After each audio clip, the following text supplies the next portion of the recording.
बाहुबल बहुत दानी है और जैसे ही विक्रमादित्य को मौका मिले वो राजा से स्वर्ण जड़ित सिंहासन मांग ले।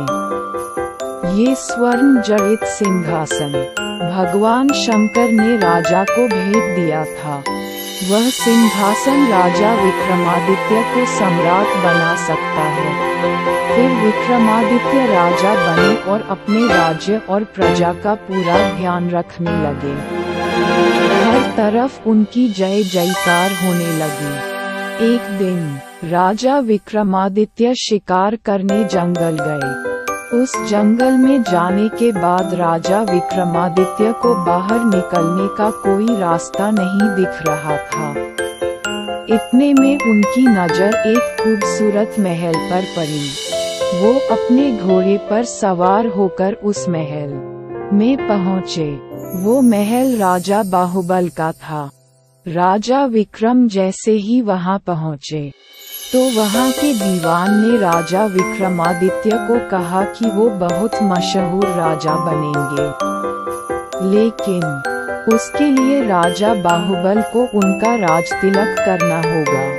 साथ ही उसने ये भी कहा कि राजा बाहुबल बहुत दानी है और जैसे ही विक्रमादित्य को मौका मिले वो राजा से स्वर्ण जड़ित सिंहासन मांग ले। ये स्वर्ण जड़ित सिंहासन भगवान शंकर ने राजा को भेंट दिया था। वह सिंहासन राजा विक्रमादित्य को सम्राट बना सकता है।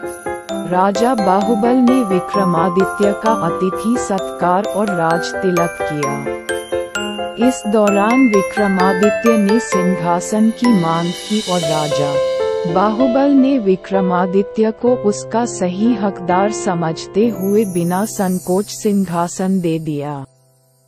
कुछ दिनों तक बाहुबल के महल में रहने के बाद राजा विक्रमादित्य सिंहासन लेकर अपने राज्य वापस आ गए। सिंहासन की बात दूर दूर तक फैल गई। हर कोई राजा विक्रमादित्य को बधाई दे रहा था।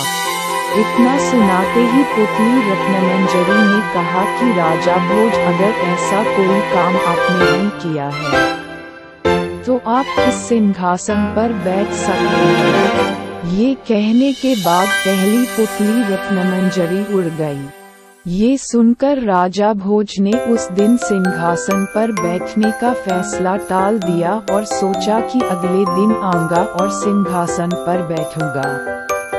कहानी से सीख। इस कहानी से यही सीख मिलती है कि कभी लालच नहीं करना चाहिए और दूसरों का बुरा नहीं सोचना चाहिए। जो दूसरों का बुरा चाहते हैं उनके साथ कभी अच्छा नहीं होता है।